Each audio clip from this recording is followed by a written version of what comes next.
Bienvenue sur Ici Écho. L'agence de notation américaine Standard & Poor's a indiqué dans un rapport que la guerre entre Israël et le Hamas cause de grands torts au secteur du tourisme dans la région Moyen-Orient et Afrique du Nord, notant que les pays les plus touchés sont le Liban, l'Égypte et la Jordanie, en raison de leur proximité géographique et de la possibilité de l'extension du conflit au-delà de leurs frontières. L'agence prévoit une diminution des recettes touristiques de 70% au Liban, de 30% en Jordanie et de 10% en Égypte, selon divers scénarios. Il est à noter que le tourisme joue un rôle crucial dans l'apport de devises étrangères à de nombreuses économies du Moyen-Orient, dont le Liban. En 2023, ce secteur a enregistré une reprise significative avec une augmentation de 20% par rapport à l'année 2019. D'autre part, le phosphore blanc, qu'utiliserait Israël pour bombarder Gaza et le Liban Sud, est une arme controversée. Si selon les conventions internationales, son utilisation est autorisée sur des positions militaires, elle est cependant interdite sur des populations civiles, du fait de sa toxicité et des brûlures parfois létales qu'elle provoque. Moins documentés, ces dégâts sur l'environnement peuvent également être dramatiques pour les écosystèmes. Extrêmement toxique pour les humains, le phosphore ne l'est pas moins pour la nature. Ses effets sont dévastateurs pour les forêts, qu'ils brûlent sans aucune difficulté. Le phosphore peut également s'incruster dans la terre, au risque de détruire les écosystèmes souterrains et de fortement affecter l'agriculture. Les bombardements israéliens ont provoqué plusieurs incendies au Liban Sud. Le ministre sortant de l'Agriculture, Abbas Hassan, a déclaré à cet égard que l'armée israélienne avait délibérément incendié plus de 40 000 oliviers centenaires avec des bombes au phosphore blanc qui sont internationalement interdits, et cela dans le sud du Liban.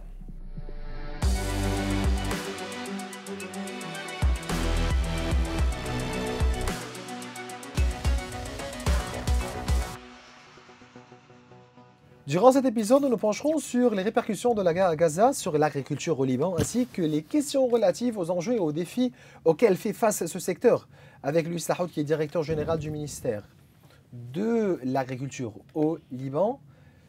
Et voilà qui nous rejoint directement. Monsieur Lahoud, on vous remercie.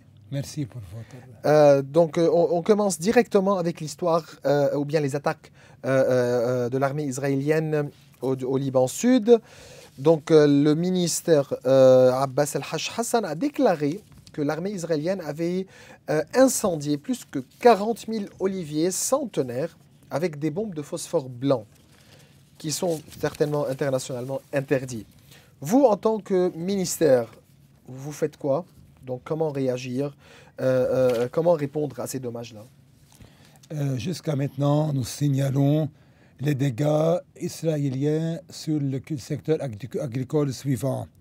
Nous avons 320 incendies, 900 dômes, et sur 900 dômes, et 60% des superficies forestières, comme la chêne, laurier, et 30% des superficies agricoles, oliviers, agrumes, fruits divers, légumes, 10% des zones herbeuses, 200 000 poulaillers, 500 bétail et 2500 oliviers et 30 tentes agricoles, 250 ruches d'abeilles, 600 entrepôts de fourrage. C'est jusqu'à maintenant, depuis le 7 octobre. C'est catastrophique. C'est catastrophique pendant 35 jours au département de Nabatiyé. Et vous connaissez que l'agriculteur libanais souffre de plusieurs problèmes avant le 7 octobre. Et après le 7 octobre, pendant le Covid, et maintenant avec les dégâts des attaques israéliennes, c'est catastrophique. Vous répondez comment? Vous allez faire quoi? Donc, même avec l'utilisation de ce phosphore blanc, il fait quoi ce phosphore blanc pour l'agriculture? Nous, maintenant, le ministre et moi, il y a des dégâts. Nous avons délégué les équipes du ministère dans les départements du Nabati et du Sud pour faire un recensement. La guerre n'est pas terminée jusqu'à maintenant. Il faut faire un autre recensement aussi après la fin de la guerre pour pouvoir faire une réaction rapide à propos des saisons agricoles et à propos de la situation des agriculteurs dans le sud. Très bien. Donc voilà, donc c'est catastrophique. Il faut attendre aussi la fin de cette guerre pour pouvoir évaluer les dégâts et tous les dommages. Revenons à la situation du secteur agricole aujourd'hui au Liban. Donc, commençons par le secteur directement. Quelles sont les principales cultures et productions agricoles actuellement en croissance au Liban? Comment ces secteurs évoluent? Quels sont les défis? Mais parlons un peu des productions agricoles qui sont en croissance. L'agriculture est un secteur stratégique dans l'économie nationale.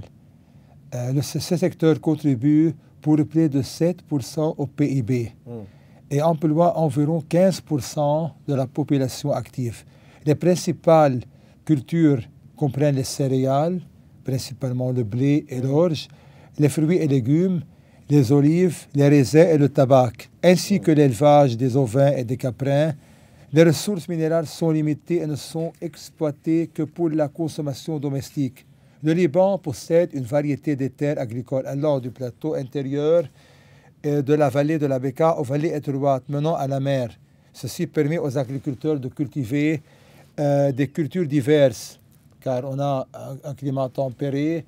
Le tabac et les figues sont cultivés dans le sud, les agrumes et les bananes le long de la côte, les oliviers partout au Liban, surtout au nord et au sud et à Hermel autour des montagnes de Chouf, ainsi que les fruits et les légumes dans la vallée de la Bekaa.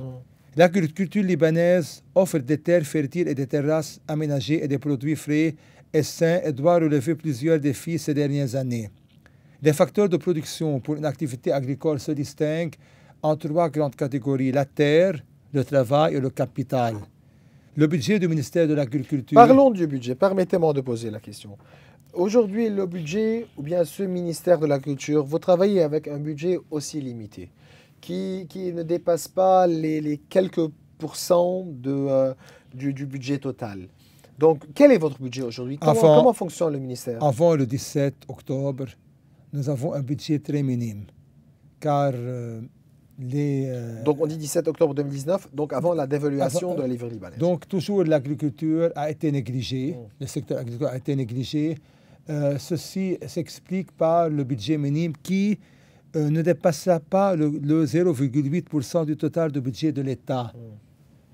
Vous connaissez, avant le 17 octobre, nous avons compté sur les organisations internationales pour soutenir le secteur agricole. Le 0,8% ne couvre Mais ici, seulement... c'est la responsabilité des ministères, c'est votre responsabilité. Pourquoi vous n'avez pas travaillé pour augmenter ce budget? Nous avons présenté plusieurs budgets, mais la décision finale, c'est au Parlement et au cabinet de ministère pour le budget de l'État. Et la plupart de nos besoins nutritionnels sont importés.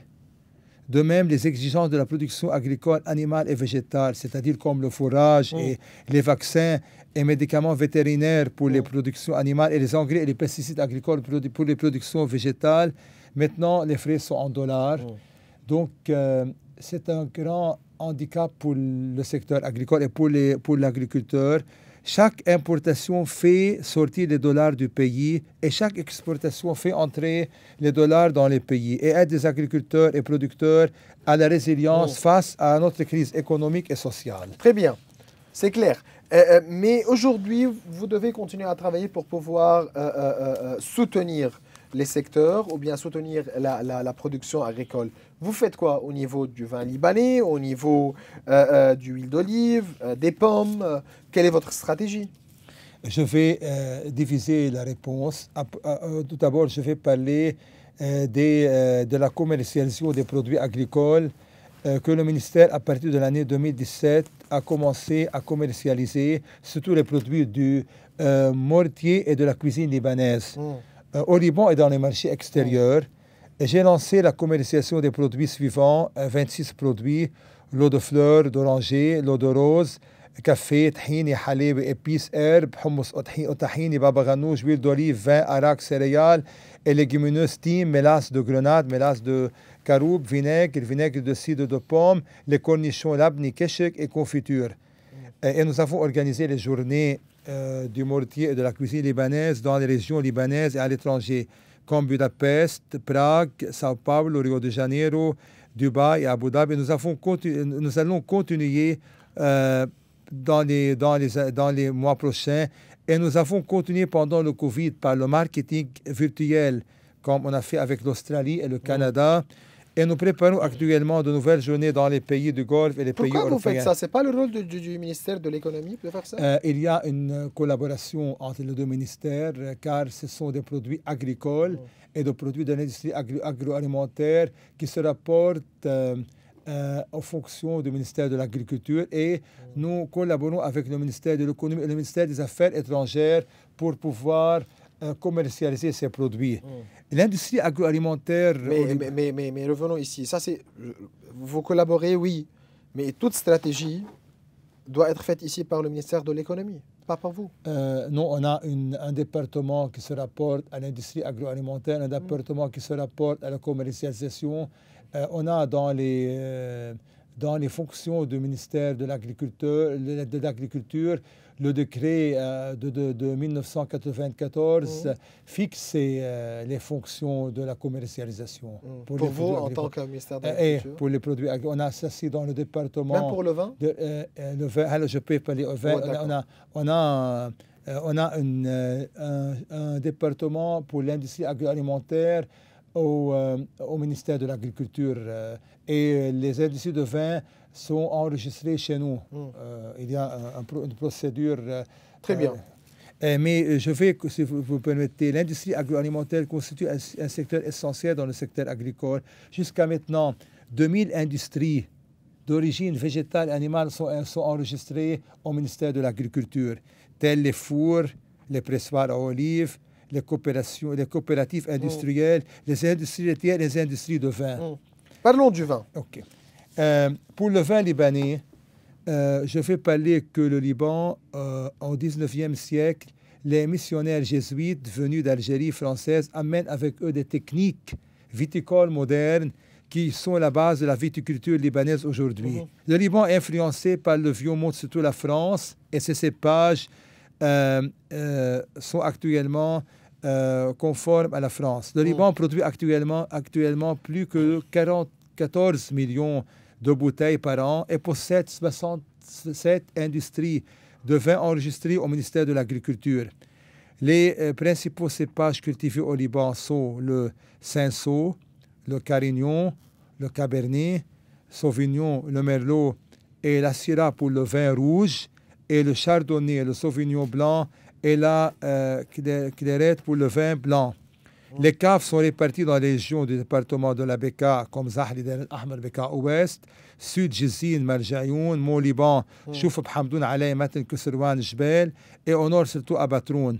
Le ministère de l'Agriculture a organisé les journées nationales dans les régions libanaises et internationales à l'extérieur, et nous avons commencé à exporter dans tous les pays européens et les pays de l'Amérique. Maintenant, nous avons signé avec la Chine, en principe, à partir du début de l'année 2024, le Liban pour exporter une grande quantité de vin pour les Chines.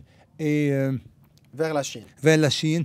Et le ministère de l'Agriculture, en collaboration avec les universités agronomiques au Liban et les municipalités, a commencé le lancement des routes du vin, telle la route de Dar al-Ahmar en août 2023. Samedi prochain, on va lancer la route... Ça veut dire quoi, route de vin? Je vais expliquer ça. Samedi prochain, on va lancer la route de Bekaa Ouest. D'accord. Route de vin, c'est-à-dire, elle va permettre au tourisme et aux citoyens libanais de découvrir le terroir libanais. Comment? Le terroir libanais et les caves ont fait des programmes d'hiver et des programmes d'été. Comment?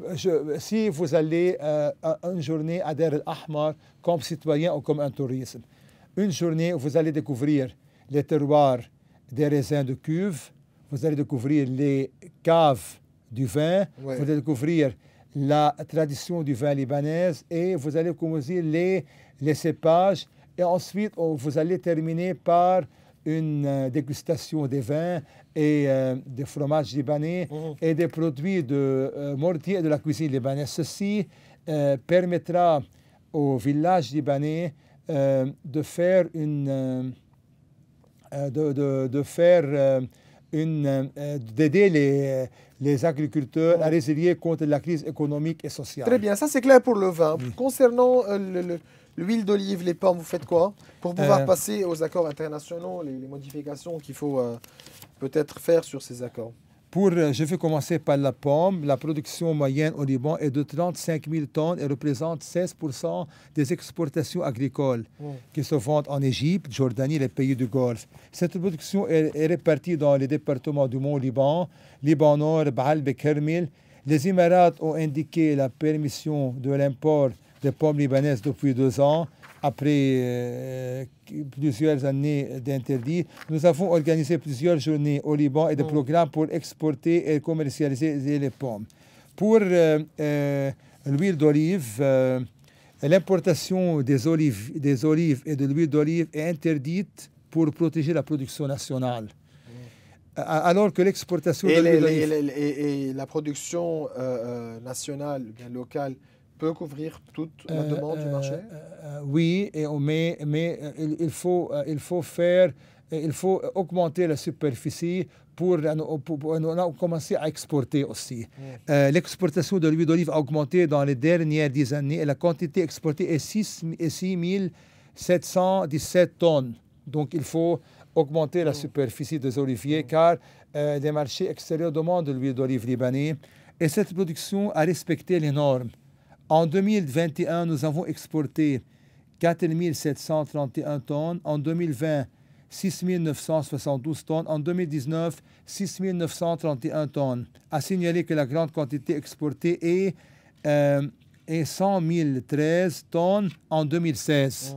Donc, vous voulez me dire aujourd'hui que le Liban, c'est interdit d'importer de l'huile d'olive de l'extérieur.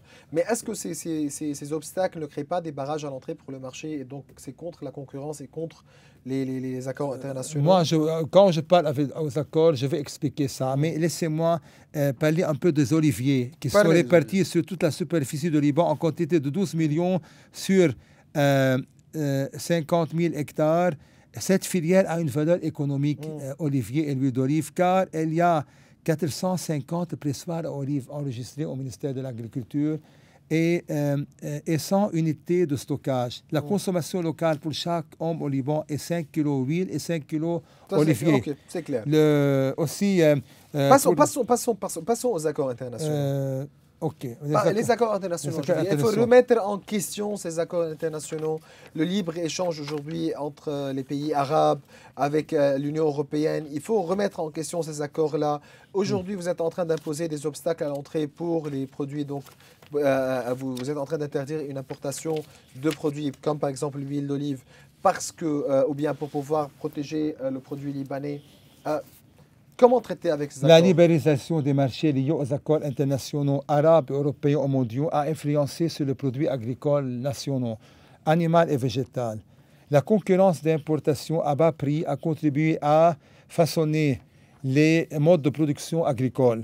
Actuellement, nous collaborons avec le directeur général du ministère de l'économie, car c'est lui qui est le point focal pour les accords, pour évaluer les influences de ces accords sur le secteur agricole et les produits agricoles dans le but de protéger les saisons agricoles du Liban, protéger l'agriculteur et assurer un équilibre entre les importations et les exportations, car ce n'est pas permis d'importer d'un pays et sans lui exporter nos produits. Il faut faire un équilibre entre les importations et les exportations.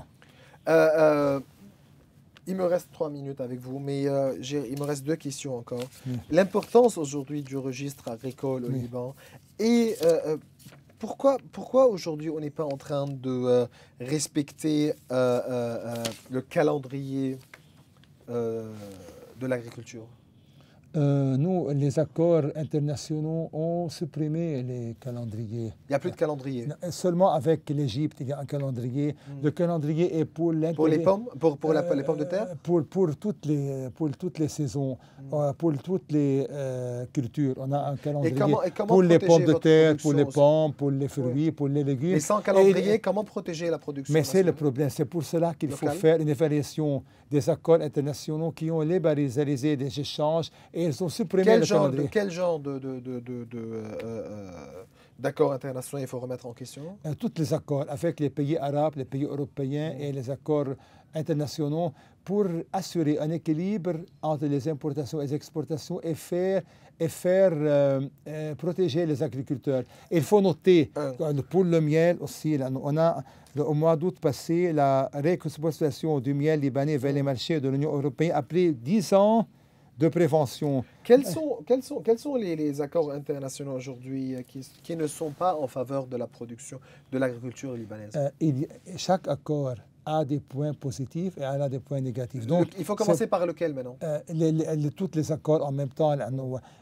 Dans chaque accord, il y a toutes les cultures, il y a toutes les industries agroalimentaires, il y a l'exportation et l'importation. Nous avons commencé, moi et le docteur Abou Haïdar, à étudier qui est le directeur général du ministère de l'Agriculture et de l'Économie avec les ministères des Affaires étrangères pour pouvoir faire un rapport dans lequel on va désigner quels sont les accords qui vont être de nouveau étudiés avec les autres pays. Et le registre agricole au Liban? En partenariat avec la FAO, le ministère de l'Agriculture du Liban a lancé un programme pour le registre des agriculteurs. Jusqu'à maintenant, on n'a plus que 33 000 agriculteurs qui sont enregistrés pendant 4 mois et nous continuerons. Moi, je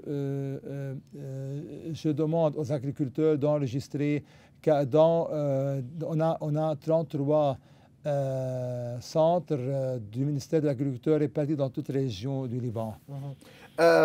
Vous faites quoi pour combattre la contrebande aujourd'hui? Nous savons très bien. C'est une question très importante. Avec tout ce qui a été subventionné durant la crise, des animaux qui ont été subventionnés mais qui ont été un peu exportés vers la Syrie.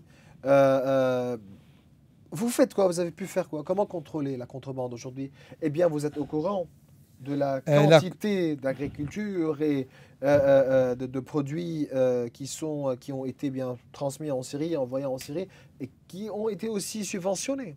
La récente recrudescence des opérations de contrebande vers et depuis le Liban a un impact négatif sur le secteur agricole du pays. Cette augmentation est principalement due à la dépréciation de la monnaie syrienne, dans laquelle a attiré les contrebandiers vers le terroir libanais. Le ministère de l'Agriculture a essayé de lutter contre ce problème par certaines prises mises en collaboration avec les forces de sécurité et les douanes et sous la direction de la justice libanaise. Cela a abouti à retirer des marchés d'importantes quantités de produits de contrebande, comme vous avez vu pendant le mois. Donc, c'est des produits syriens qui étaient sur le marché? Les produits qui ne sont pas libanais. Il y a des produits syriens, les produits arabes, irakiens. Nous, on va protéger les produits libanais. Je demande à tous les agriculteurs dans ce sujet-là qu'ils apprendraient des violences de signaler directement aux forces de sécurité, au renseignement de l'armée. Actuellement, les équipes du ministère de l'Agriculture appliquent les campagnes de perquisition contre les pesticides agricoles de contrebande et périmés, car on a plusieurs pesticides qui sont interdits par des décrets du ministère de l'Agriculture. Et qui sont interdits aujourd'hui par l'Union européenne. Et l'entre au Liban par les procédures de contrebande. Nous, on fait maintenant avec la FAO un programme et on a envoyé pour la justice libanaise plusieurs dossiers. Vous avez pu résoudre le problème de l'importation du beurre libanais vers quelques pays européens? Nous avons terminé le dossier avec les chambres de commerce et le ministère de l'Économie. D'ici 4 ou 5 semaines, comme on a fait avec le miel, on va attendre les réponses positives de la part de l'Union européenne. Comme on a fait la même procédure avec le miel libanais, maintenant nous avons commencé... Quel était le problème du miel? Le miel libanais, depuis 10 ans, a été arrêté. Maintenant, c'était interdit de l'importer vers les pays de l'Union européenne. Maintenant, maintenant, il y a une réexportation du miel libanais après 10 ans. On a présenté un dossier sanitaire. Le Liban a réussi à exporter la première quantité de miel naturel de Mont Hermon vers les marchés de l'Union européenne. Depuis 2 semaines, on a commencé, donc pas de problème avec le miel. Après 4 ans de négociations, on a réussi à terminer ce dossier avec l'Union européenne. Bien voilà, Monsieur Louis Slahoud, vous êtes directeur général du ministère libanais de l'Agriculture. Je vous remercie. Merci. Merci. Mes chers téléspectateurs, nous arrivons à la fin de cette émission. Vous pouvez revoir tous nos épisodes sur nos réseaux sociaux. Au revoir.